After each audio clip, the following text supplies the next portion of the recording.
नमस्कार, आप देख रहे हैं लोकल हरियाणा। मैं करमवीर सिंह। महेंद्रगढ़ जिले के खेड़ा गांव में कल एक बहुत ही दुखद घटना घटी थी। इस घटना में जैसा कि कल भी हमने आपको बताया था कि एक ही परिवार के 4 लोगों की नहर में डूबने से मौत हुई। 4 लोगों की जो मौत हुई है वो अपने आप में एक बहुत बड़ी दुखद घटना है। दुखद घटना है, साथ में इसमें जो सबसे बड़ी चीज है उसको लेकर आज हम आपके सामने आए हैं कि इस घटना के बाद जिस तरह से दोनों पक्षों के परिवारों ने एक दूसरे पर आरोप प्रत्यारोप लगाए हैं। मृतक दीपा के पिता ने जो आरोप लगाए हैं, जिसमें दहेज से संबंधित भी आरोप उन्होंने लगाए और तमाम तरह के आरोप लगाए हैं, उसी कड़ी में जो मृतक संदीप है उसके भी परिजनों ने ससुराल पक्ष पर आरोप लगाए हैं कि मृतक संदीप कुछ दिन पूर्व ससुराल गया था, उसके बाद हरिद्वार गया था। तो इस प्रकार के आरोप प्रत्यारोप का तो ये दौर चल रहा है, लेकिन ये आरोप प्रत्यारोप हम आपको सुनाएंगे। उसके साथ ही एक और जो बड़ी समस्या जो हमें लगता है कि जिस पर चर्चा की जानी चाहिए वह यह है कि इस प्रकार से कोई व्यक्ति इतना बड़ा, इतना खौफनाक कदम कैसे उठा सकता है। आत्महत्याएं के बारे में तो आपने सुना होगा कि व्यक्ति यदि खुद परेशान होता है तो सुसाइड कर लेते हैं, लेकिन जिस प्रकार से इस दंपत्ति ने आत्महत्या की है और वह भी अपने बच्चों के साथ। देखिए, माता पिता के लिए अपने बच्चों के अगर एक खरोंच भी लगती है तो कितना बड़ा उनको पीड़ा होती है, आप और हम सब समझ सकते हैं इस चीज को। लेकिन जब उस दंपत्ति ने अपने बच्चों को अपने साथ कमर के बांधा होगा और उस कमर के बांधने के बाद उन्होंने जब पानी में जब वो कूदे होंगे तो उनकी मनोदशा क्या रही होगी। आप और हम अगर इस बात की कल्पना भी करते हैं तो रूह कांप उठती है। अब सवाल यहां यह है कि गलती ससुराल पक्ष की या मायके पक्ष की, लेकिन इतना निश्चित रूप से है कि मृतक जो दंपत्ति है परेशान वास्तव में रहा होगा, क्योंकि अपने बच्चों के साथ जो जिस प्रकार का खौफनाक कदम ये उठाया गया है, इतना बड़ा कदम आत्महत्या के लिए उठाना अपने आप में बहुत बड़ी बात है। ऐसी बहुत ही रेयर घटनाएं होती है जिसमें इस प्रकार से कोई व्यक्ति इस प्रकार से अपना जीवन खत्म करता है। ये बहुत बड़ी बात है अपने आप में। और जब ये घटना जिस व्यक्ति के साथ हुई होगी, आप कल्पना कर सकते हैं कि कितनी बड़ी मुसीबत में रहा होगा। कोई व्यक्ति इतना बड़ा, इतना खौफनाक कदम उठाता है तो वह जिंदगी में जरूर परेशान रहा होगा और उसे लगा होगा कि यहां न केवल उसके जाने से बल्कि उसके जाने के बाद उनके बच्चों का भविष्य भी शायद इस दुनिया में अंधकार में रहे, और इसीलिए उन्होंने इतना बड़ा कदम उठाया होगा। बहरहाल आज के समय में ये सबसे जरूरी चीज है, और वैसे हर घर के अंदर इस प्रकार की घटनाएं होती रहती हैं, छोटी मोटी घटनाएं चलती रहती हैं, लेकिन उनके बाद इस प्रकार का इतना बड़ा कदम उठाना ये पूरे समाज को सोचने पर, विचार करने पर मजबूर करता है। यहां मैं अभिभावकों के लिए भी एक बात जरूर कहना चाहूंगा कि हो सकता है आपके बच्चे की या बच्ची की शादी के बाद आपकी एक्सपेक्टेशंस जो है वो कुछ ज्यादा रही हो, लेकिन आपकी वो एक्सपेक्टेशंस किस काम की है जब इस तरह से आपका परिवार बर्बाद हो जाए। आपकी वो इच्छाएं किस काम की है जब इस प्रकार से पूरा का पूरा परिवार खत्म हो जाए। तो वो दहेज या वो प्रॉपर्टी, वो सब किस काम की है, क्या काम आएंगी वो चीजें जब इस तरह से युवा इस तरह से अपने जीवन को बर्बाद करेंगे, इस तरह से परिवार उजड़ेंगे। तो माता पिता को भी ये चीज जरूर सोचनी चाहिए कि इस तरह से जो घर परिवारों में जो विवाद होते हैं, जहां चाहे वो माता पिता की इच्छा रही हो, जैसा कि इस घटना के माध्यम से भी ये चीजें पता भी चली है कि मृतक संदीप जो था वो अपना काम भी करता था और दहेज के भी खिलाफ था। जैसा आरोप मृतक जो दीपा है उसके परिजनों ने लगाया है कि उनके परिवार ने दहेज की डिमांड की। अब इसमें कितनी सच्चाई है ये तो एक पुलिस की जांच का विषय है। लेकिन सबसे बड़ी जो चीज जो सोसाइटी को, जो हमारे समाज को जो सोचनी चाहिए वो ये है कि हमें अपनी इच्छाओं को इस कदर नहीं बढ़ाना चाहिए, चाहे वह लड़का पक्ष हो या लड़की पक्ष हो, इस कदर इच्छाओं को नहीं बढ़ाना चाहिए कि उसका इतना बुरा अंजाम हो कि आपकी इच्छाओं की वजह से आपकी उस प्रॉपर्टी को, आपके उस धन दौलत को, आपकी उन वस्तुओं को कोई यूज करने वाला ही नहीं बचे। अब हम आपको वो आरोप प्रत्यारोप भी सुनाते हैं जो दोनों पक्षों की तरफ से लगाए गए, वो सुनिए। और आरोप प्रत्यारोप जो लगाए गए हैं उनके माध्यम से जो ये घटना हुई है वो केवल उसको एक तरफा धकेलने का काम करेंगे। पुलिस का काम है, सच्चाई तो पुलिस उजागर करेगी, किसकी गलती है किसकी नहीं है। लेकिन मैं तो अंत में सिर्फ इतना ही कहना चाहूंगा कि जिस प्रकार की अभिभावकों की इच्छाएं बढ़ रही है, उसको भी, अभिभावकों को भी ये बात जरूर सोचनी चाहिए, चाहे वह लड़का पक्ष हो या लड़की पक्ष। मैं यहाँ केवल जो है लड़का पक्ष के लिए नहीं कह रहा, या लड़की पक्ष में भी बहुत बार देखा गया है कि बहुत से अभिभावक घरों के अंदर होने वाली छोटी छोटी बातों को लेकर के लड़का पक्ष पर तमाम तरह के आरोप प्रत्यारोप लगा देते हैं। बहुत सी जगह ऐसी चीजें निकल कर आती हैं जहां इस प्रकार की घटनाओं में सत्यता बिल्कुल नहीं होती। तो ये हमारे समाज को सोचना चाहिए कि इस प्रकार की इच्छाएं करके हम उन प्रॉपर्टी का, उस धन दौलत का क्या करेंगे जब उस परिवार के अंदर उस धन दौलत को कोई उसका रख रखाव करने वाला, उसको उपयोग में लाने वाला ही नहीं बचेगा, तो वो धन दौलत, वो प्रॉपर्टी किस काम की। आपकी भी क्या राय है, आप भी अपने कमेंट बॉक्स में अपनी राय जाहिर कर सकते हैं।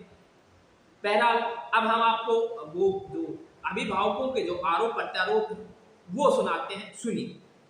घटना घटी है आज, इसके बारे में क्या बताना चाहेंगे, किस तरह की कार्रवाई चाहते हैं आप? जी, जो मृतका है ये मेरे सगे मामा की लड़की है, दीपा कुमारी जी। इसके ससुराल में जो इसका ससुर है सुरेश, इसकी सास बिमला, इसकी ननद अनीता और इसके साथ साथ अनीता का जो दामाद है संदीप। ये फर्स्ट में जब इसकी शादी होके गई तो दीपा को इन्होंने दहेज के लिए परेशान किया कि आपकी जो शादी में हमने कार की डिमांड की थी, स्विफ्ट डिज़ायर कार की डिमांड की थी, लेकिन आपने ये जो मोटरसाइकिल दी है इससे हमारी काफ़ी बेइज्जती हुई है। जो मेरा बहनोई लगता था, इसका नाम भी संदीप ही था, तो ये दहेज के खिलाफ था। मेरे मामा जी ने मामा की जो लड़की थी दीपा, मृतका दीपा, इसने मेरे मामा सुरेंद्र के पास में इसके लिए काफ़ी बार शिकायत की। मामा ने ये कहा कि भाई जो हमारा दामाद है संदीप, इसका स्वभाव अच्छा है, ये दहेज के खिलाफ है और बेटी का घर खराब ना हो, इसके लिए इन्होंने कभी भी कानूनी कार्रवाई नहीं की। इसका नतीजा आज ये हुआ कि ये जो मेरे मामा की जो लड़की मृतका दीपा तो इसको बार बार में इसके ससुराल वाले हर बात के लिए टॉर्चर करते थे। कभी खाना नहीं देते थे, कभी और छोटी छोटी बातों के लिए घर से बाहर निकाल देते थे। तो इन सभी बातों को लेकर इन्होंने काफ़ी बार गांव में अपने स्तर पे पंचायत की, फिर भी हमने इन चीज़ों को माफ़ीनामा कर दिया। पंचायत में लोगों के कहने पे कोई भी कानूनी कार्रवाई नहीं की। जी तो सर, जैसे अभी क्या, किस तरह की कार्रवाई चाहते हैं? जी, अभी हमें आज सुबह ही पता लगा कि भैया ऐसे ये घटना हो गई है। हमें पूरा शक है कि इनके जो ससुराल वाले हैं, इसके ससुर सुरेश है, इसकी सास बिमला है, इसकी ननद अनीता है, इसका जो दामाद संदीप है, इन्होंने मिलके ही इनका हमें शक है। क्योंकि हमें जब मेरी मामा की लड़की मृतका दीपा, उसके जब डेड बॉडी को मैंने देखा तो यहाँ गले पे कुछ निशान मिले हैं, नाक से खून निकलते हुए पाए गए हैं। तो हमें शक है कि वो इसकी जो हत्या की गई है। तो मेरी यहाँ पे जो भी अफसर हैं, हमारे पुलिस के अफसर हैं, प्रशासन के अफसर हैं, SHO है, DSP है, SP साहब हैं, इनसे काइंडली रिक्वेस्ट रहेगी कि आप उचित जांच करवा के और उचित जो भी दोषी हैं उनके खिलाफ बढ़िया से बढ़िया, अच्छी से अच्छी कानूनी कार्रवाई की जाए। क्योंकि कोई भी जो भी है अपने 2 मासूम बच्चों को लेके और नहर में डूबना, ये मेरे हिसाब से सबसे हार्ड सुसाइड में आता है या मौत में आता है, या फिर इनको मारा गया है तो ये सबसे भयंकर मौत होगी नहर में है। ये बहुत ही कठिन काम है, क्योंकि इनको लगा होगा मृतका दीपा और उसके पति संदीप को ये लगा होगा कि हमारे सारे रास्ते बंद हो गए, तभी इन्होंने ये सुसाइड जैसा या मारा गया है तो ही ये कदम उठाया गया होगा अपने 2 नाबालिग बच्चों के साथ। मेरी प्रशासन से रिक्वेस्ट है कि जो है इनको जो भी दोषी हैं इस मामले में, उसका ससुर हो या उसकी ननद हो या उसका दामाद हो, जो भी हो, इसमें जो भी आदमी दोषी पाया जाता है उसके खिलाफ कड़ी से कड़ी कानूनी कार्रवाई की जाए। मामले सर क्या नाम है आपका? सुरेंद्र सिंह जी। आप लड़की के क्या लगते हैं? पिताजी। पिताजी लगते जी। तो क्या मैटर था सर, जैसे पहले भी बताया गया कि पहले डिस्प्यूट हुआ जी इसका? ऐसा था जी कि जब शादी में कुछ इनकी डिमांड थी वो हम नहीं कर सके, फिर हमने मोटरसाइकिल दे दी, नकदी हम नहीं दे सके, गाड़ी नहीं दे सके, चौपहिया, इसलिए ये लड़की को मानसिक रूप से शारीरिक रूप से प्रताड़ित करते थे और इसलिए ही आज ये समय आया है।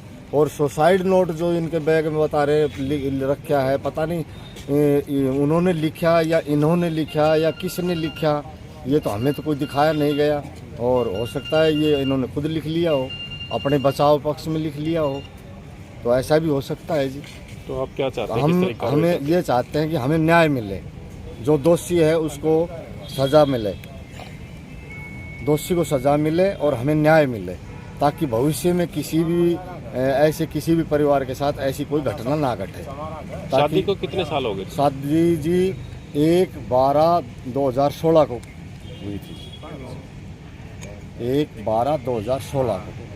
पहले भी शिकायत हुई थी क्या इस पहले मामले को? एक बार शिकायत हुई थी, तब मैं बिचौले को लेकर और जो लड़के का मामा है उसको लेकर मैं गया था 3 महीने पहले, तब उन्होंने बोला जी ठीक है जैसे रहे वैसे रह लेंगे, और ये कई बार इनको घर से भी निकाल चुके थे, रात को निकाल देते थे, ताला लगा लेते थे कि कहीं भी जाओ, मैं मेरी बेटी मोन्ना का ज़मीन नाम करा दूंगा, मैं मेरी बेटी को ये दे दूंगा, यहाँ तुम्हारा क्या है लेना देना, तुम कहीं भी जाओ, निकलो, मरो। तो हमें इस के ऊपर इस बात में शक हो रहा है कि इन्होंने किया है ऐसा हमारी बच्ची के साथ, या इनको दबाव डाला गया है कि मरने के लिए इनको प्रेरित किया है इन्होंने, कि तभी जाके जो है ये 4 जान एक साथ गई। आप कौन से गांव से? मेरा गांव खेड़ी कांटी है, तहसील अटेली, नारनौल महेंद्र। मांग कब से की जा रही थी? मांग तो जी शादी के कुछ दिन बाद से ही लड़की को प्रताड़ित किया जाता था, उसको बाथरूम यूज नहीं करने दिया जाता था। अब बोलती थी इसकी जो सास थी, इसकी ननद, जो दोनों पेशाब बोले बाहर करके आओ, ये भर जाएगा कुआं, तो इसको बार बार छटवाना पड़ेगा, नाजायज खर्चा होगा। तो इस तरह की बातें अक्सर मतलब होती थी घर में। दीपा से आपकी आखिरी बात कब हुई थी? दीपा की मेरी आखिरी बात 2 तारीख को हुई थी, जब वो वहाँ से घर से जब ये लोग गए थे तब। 2 तारीख के बाद? 2 तारीख के बाद कुछ बात नहीं हुई। कल ही आपको सूचना मिली हाँ, थी? आज सुबह मिली है, कल भी नहीं, आज सुबह ही सूचना मेरे को दी गई है। तो बताया कि जा रहा है दीपा जैसे- कहाँ है, मैं बोला जो दीपा तो वहाँ है। तो जिक्र जैसे हो रहा है कि दहेज में जैसे गाड़ी की डिमांड भी करते थे, ऐसा कुछ? हाँ, गाड़ी की डिमांड थी, तभी हमने मोटरसाइकिल दी थी। कौन सी गाड़ी मांग रहे? ये 4 पहिया गाड़ी मांग रहे थे जी। मैं जमींदार आदमी हूँ, इतना मैं नाम नूम तो गाड़ियों को जानता नहीं।